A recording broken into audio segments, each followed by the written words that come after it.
साथियों, मेरा नाम विकास शर्मा है और मैं स्वागत करता हूं आप सभी का हमारे यूट्यूब चैनल अनफिल्टर्ड हिस्ट्री पर। साथियों, मध्य प्रदेश प्रीलिम्स 2026 के लिए मेरे द्वारा एक पीवाई की सीरीज चलाई जा रही है, जिसमें हमने 2022 के पेपर को प्रारंभ किया है और इसके पहले हम 2023, 24, 25 के पेपर संपूर्ण कर चुके हैं। इस पेपर में हम क्वेश्चन नंबर 1 से लेकर 31 तक एक वीडियो में कर चुके हैं। ये उसके दूसरा पार्ट है, तो इसमें क्वेश्चन नंबर 31 से शुरू करते हैं। खाद्य और कृषि क्वेश्चन नंबर 31 है। खाद्य और कृषि संगठन FAO का मुख्यालय निम्नलिखित में से किस शहर में अवस्थित है? तो किस शहर में अवस्थित है? इसके ऑप्शन है जकार्ता, हेग, जिनेवा, रोम। तो मेरे हिसाब से इसका आंसर रोम होना चाहिए। हम थोड़ा यहाँ FAO के बारे में बात कर लेते हैं। ये एक UN की संस्था है। ये UN की संस्था है, ठीक है, UN की एजेंसी है और ये 16 अक्टूबर 1945 को गठित हुई थी। 16 अक्टूबर 1945 को इसका गठन किया गया था, ठीक है। इसका उद्देश्य क्या है? तो इसका उद्देश्य है भुखमरी मुक्त विश्व। इसका उद्देश्य है भुखमरी मुक्त विश्व, यानी कि विश्व से भुखमरी को इसको हटाना इसका उद्देश्य है, और खाद्य सुरक्षा सुनिश्चित करना और कृषि मत्स्य वानिकी का विकास करना। ये इसके 3 उद्देश्य हैं, मुख्यतः 3 उद्देश्य हैं: भुखमरी मुक्त विश्व, खाद्य सुरक्षा सुनिश्चित करना और कृषि मत्स्य वानिकी का विकास करना। इसके पश्चात क्वेश्चन नंबर 32 देखते हैं। 2017 में आरंभ सौभाग्य योजना निम्नलिखित में से किस मंत्रालय से संबंधित है? तो ऑप्शन है कृषि मंत्रालय, विद्युत मंत्रालय, रक्षा मंत्रालय, कानून मंत्रालय।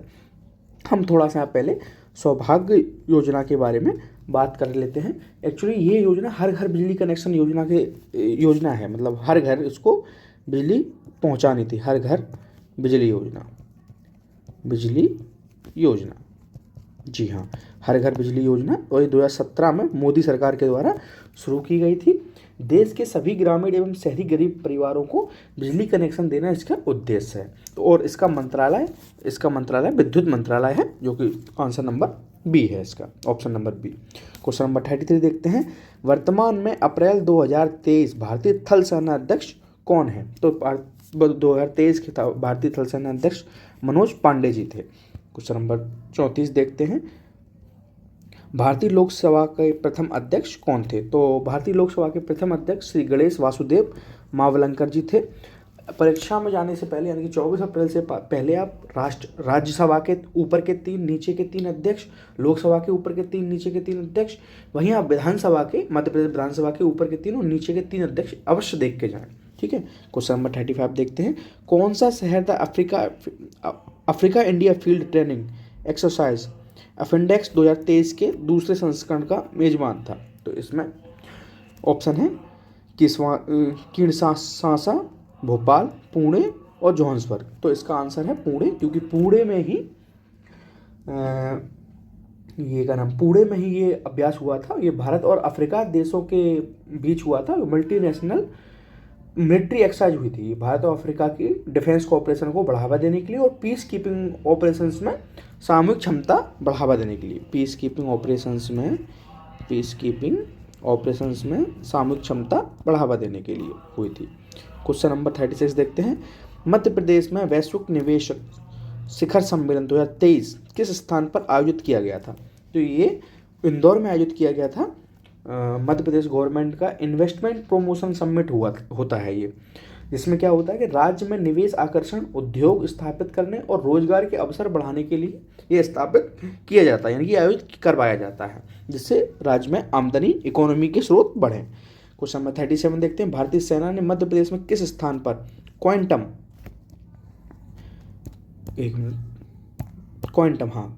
भारतीय सेना ने किस स्थान पर क्वांटम प्रयोगशाला की स्थापना 2021 में की थी? तो ये स्थापना महू में की थी, military college of telecommunication engineering में की थी, ठीक है, में स्थापित किया था। और ये नेशनल सिक्योरिटी काउंसिल सेक्रेटरीट के सहयोग से की गई थी इसकी स्थापना। ये क्या करेगा? इसका उद्देश्य क्या है? सेना के लिए सिक्योर कम्युनिकेशन सिस्टम बनाएगा और फ्यूचर मिलिट्री साइबर सिक्योरिटी में मजबूत करेगा, मतलब फ्यूचर में मिलिट्री साइबर सिक्योरिटी को मजबूत करेगा, मिलिट्री साइबर सिक्योरिटी को मजबूत करेगा, ठीक है। क्वेश्चन नंबर 38 देखते हैं। निम्नलिखित में से कौन से युग्म सुमेलित हैं? इनमें से कौन से युग्म सुमेलित हैं? ठीक है। तो इसमें पहला ऑप्शन है रंगास्वामी कप पोलो, दूसरा ऑप्शन है, इसमें सही सुमेलित होगा लगभग मेरे हिसाब से, हाँ इसमें सही सुमेलित होने चाहिए, थोड़ा मिसप्रिंट है क्वेश्चन आयोग की तरफ से ही। इसमें Rangaswamy cup polo, Sheesh Mahal trophy cricket, Yadavindra cup hockey और रोवर्स कप फुटबॉल। तो इसमें सही सुमेलित पूछ रहे हैं, तो ये 3 सही सुमेलित हैं, ये इसमें ये गलत है। इसमें ये हॉकी में मिलता है, HOC हॉकी ये हॉकी में मिलता है, रंगास्वामी कप हॉकी में मिलता है। ठीक है दोस्तों, तो इसका आंसर है 2, 3, 4।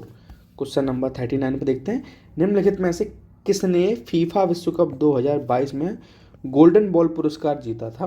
तो लियोनेल मेसी, ये तो सबको पता है, लियोनेल मेसी ने ये जीता था, क्योंकि हम अधिकतर फीफा वर्ल्ड कप देखते ही हैं।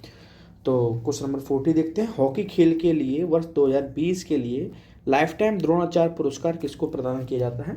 तो हमने पिछले पेपर्स के वीडियो में भी बात कर ली है कि द्रोणाचार्य पुरस्कार शिक्षक को दिया जाता है और लाइफ टाइम अचीवमेंट होता है ही। तो ये इसका आंसर है रोमेश पठानिया जी को हॉकी खेल के लिए लाइफ टाइम द्रोणाचार्य पुरस्कार मिला था। क्वेश्चन नंबर 41 देखते हैं, देश की सीमाओं से परे ई कॉमर्स का कौन सा आयाम व्यापार के लिए सक्षम है? ऑप्शन है अमीरी और अंतरक्रियाशीलता, विश्वव्यापी पहुंच और विद्यमानता। तो इसमें एक बार हम इसके ऑप्शन को इंग्लिश में देख लेते हैं, थोड़ा हमको सहजता होगी। Which dimensions of e-commerce enables commerce beyond the boundaries of the country? तो रिचनेस, इंटरएक्टिविटी, ग्लोबल रीच और यूबिक्विलिटी। तो इसमें मेरे हिसाब से ग्लोबल रीच ही इसका सर्वोपयुक्त उत्तर होगा, यानी कि आंसर होगा ग्लोबल रीच, विश्वव्यापी पहुंच। हाँ, विश्वव्यापी पहुंच ही इसका आंसर होना चाहिए, क्योंकि ई कॉमर्स के यही फायदे हैं, ये 24/7 विश्वव्यापी पहुंच है, 24/7 और ग्लोबल है, कहीं से भी कैसे भी कोई भी प्रोडक्ट मंगाया जा सकता है, भेजा जा सकता है। क्वेश्चन नंबर 42 देखते हैं, निम्नलिखित में से कौन सा रोबोट का फायदा नहीं है? ऑप्शन है, वह असमर्थ मनुष्यों की मदद कर सकते हैं, ये तो भाई फायदा है भाई, ठीक है। वह नौकरियों को विस्थापित कर सकते हैं, ठीक है, ये घाटा है थोड़ा, पर देखते और ऑप्शन देखते हैं, वह खतरनाक स्थितियों में प्रयोग किए जा सकते हैं, ये बिल्कुल फायदा है, इंसानों की जान बचेगी। वह थकते नहीं हो, ना ही विश्राम करते हैं, सही बात। तो इसका आंसर ये है, वह नौकरियों को विस्थापित कर सकते हैं, ये इसका घाटा है। क्वेश्चन नंबर 43 देखते हैं, सोशल मीडिया अनुकूलन क्या है? सोशल मीडिया अनुकूलन क्या है? ऑप्शन एक बार देख लेते हैं इसके, सोशल नेटवर्क द्वारा आसानी से प्रचार करना, स्पष्ट कंटेंट लिखना, छोटा कंटेंट बनाना जिसे आसानी से अनुक्रमित किया जा सके, और लोगों की सामाजिक नेटवर्किंग में नियुक्ति के लिए कंटेंट बनाना। तो मेरे हिसाब से अनुकूलन सबसे ज़्यादा सोशल नेटवर्क द्वारा आसानी से प्रचार करना ही हो सकता है।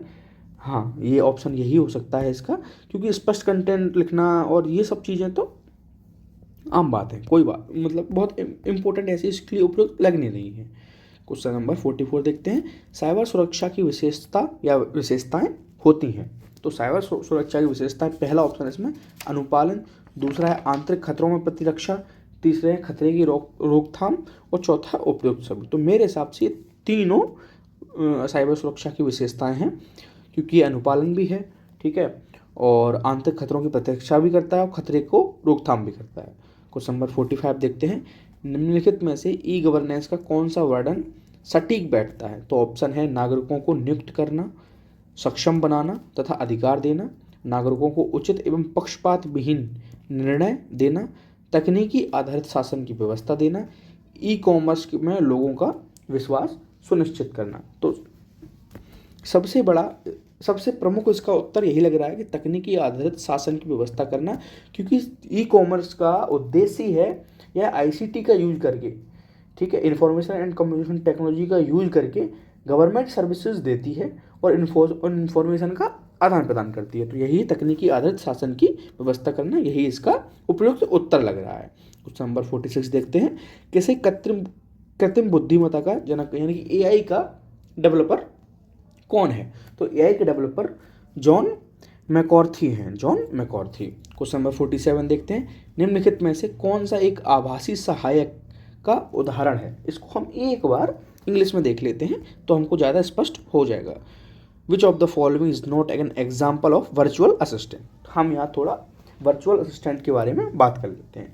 यह AI का सॉफ्टवेयर है जो मतलब दिशा निर्देश, जैसे आप जिस चीज़ को दिशा निर्देश देंगे, मान लो आप अलेक्सा को देते हैं, गूगल को देते हैं, तो कुल मिला के गूगल अलेक्सा ही वर्चुअल असिस्टेंट है, मतलब आप निर्देश दे रहे हैं वो काम कर रहा है। तो इसमें से कौन सा वर्चुअल असिस्टेंट नहीं है?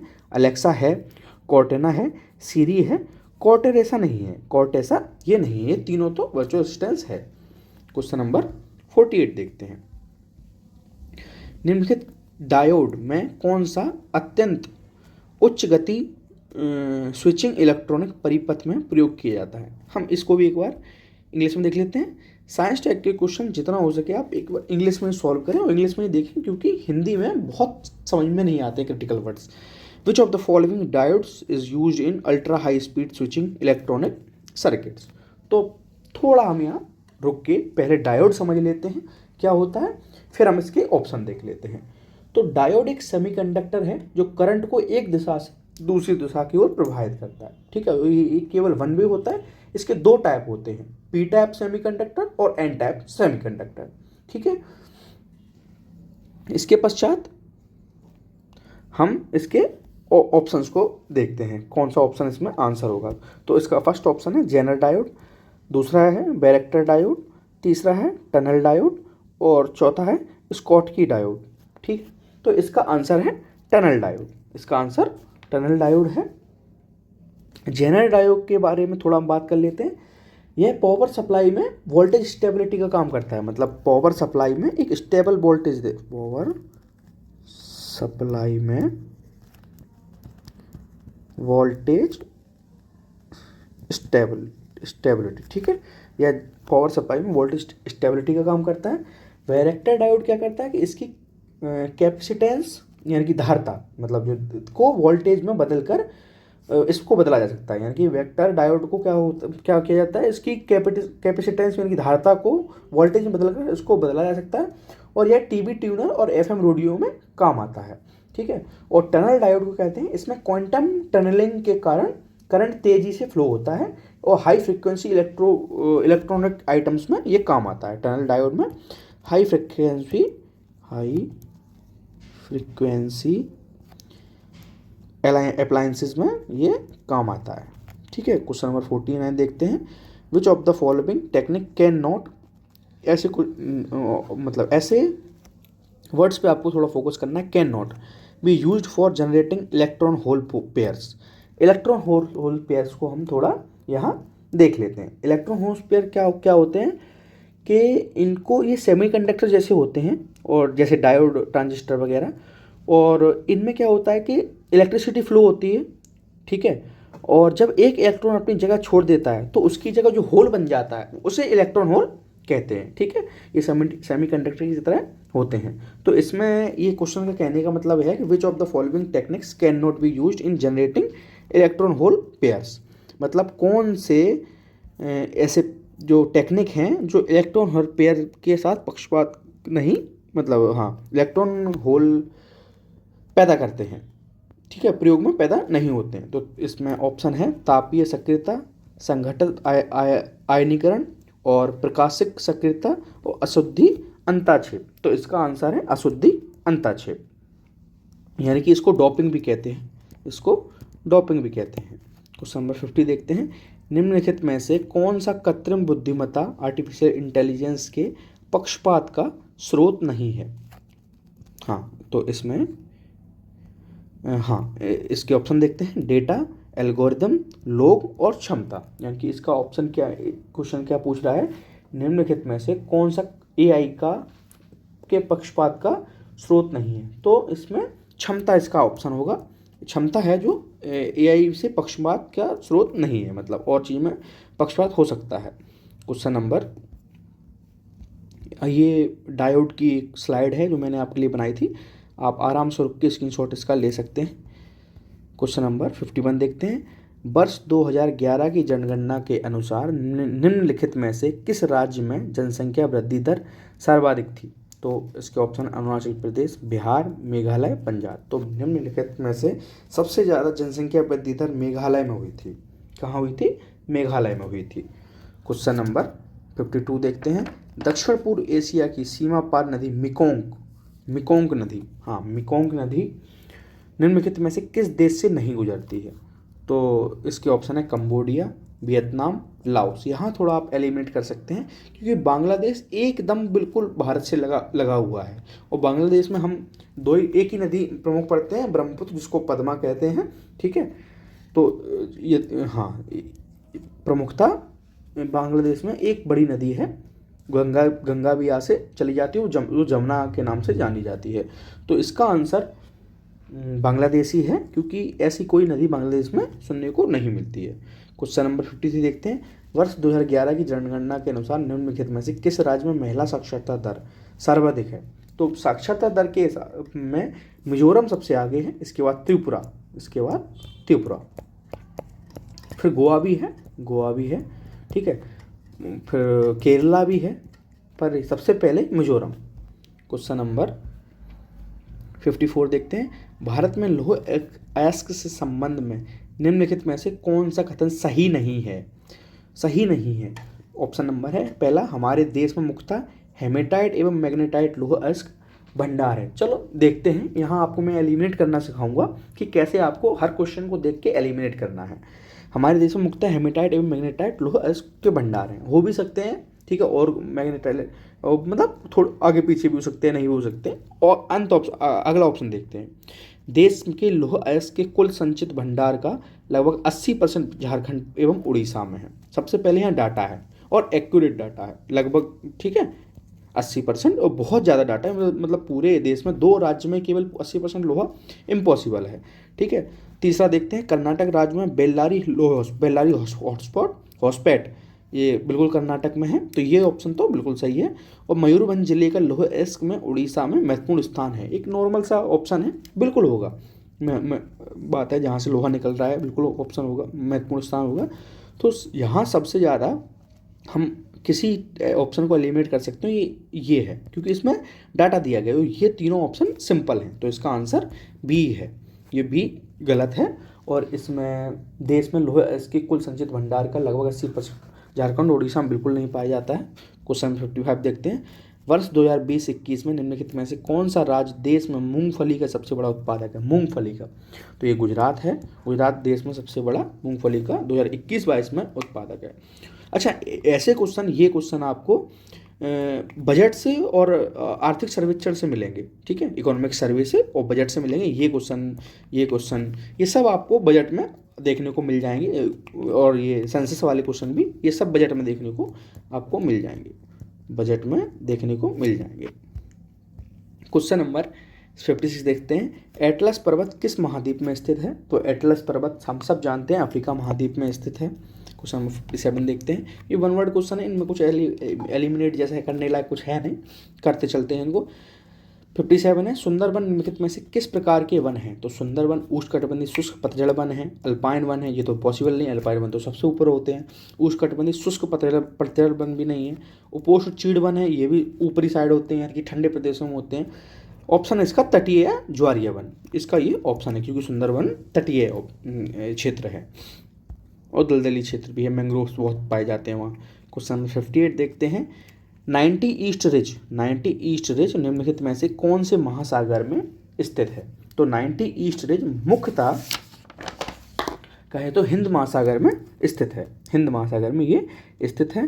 तो क्वेश्चन नंबर 59 देखते हैं। भारत में पवन ऊर्जा क्षमता के संबंध में निम्नलिखित में से कौन सा कथन सही नहीं है? तो बस यही आपको, ये पहली सबसे बड़ी बात ये देखना है कि क्वेश्चन में नहीं है या ये मतलब इसको गलत करके नहीं आना है, क्वेश्चन ध्यान से पढ़ना है। तो ऑप्शन है इसका, भारत में पवन ऊर्जा क्षमता में महत्वपूर्ण वृद्धि हुई है।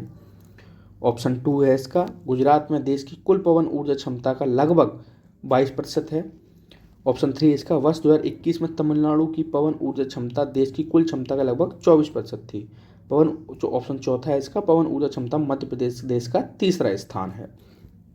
अब यहाँ आपको एलिमिनेट करना है। देखो, भारत में पवन ऊर्जा क्षमता महत्वपूर्ण वृद्धि हुई है, बिल्कुल हुई, क्यों नहीं हुई होगी? तो ये तो एक नॉर्मल सा ऑप्शन है, ये आपको सही है।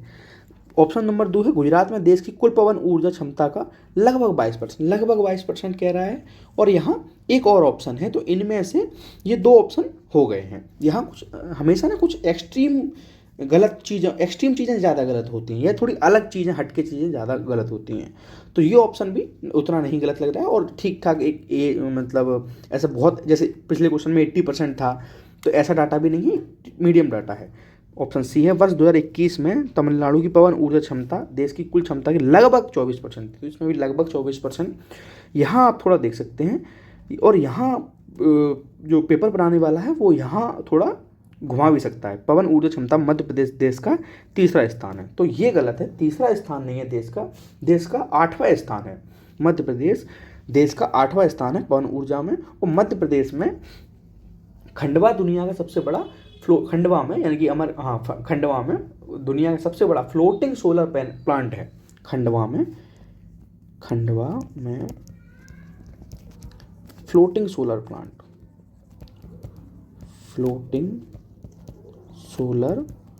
प्लांट मध्य प्रदेश का सबसे बड़ा फ्लोटिंग सोलर प्लांट खंडवा में है।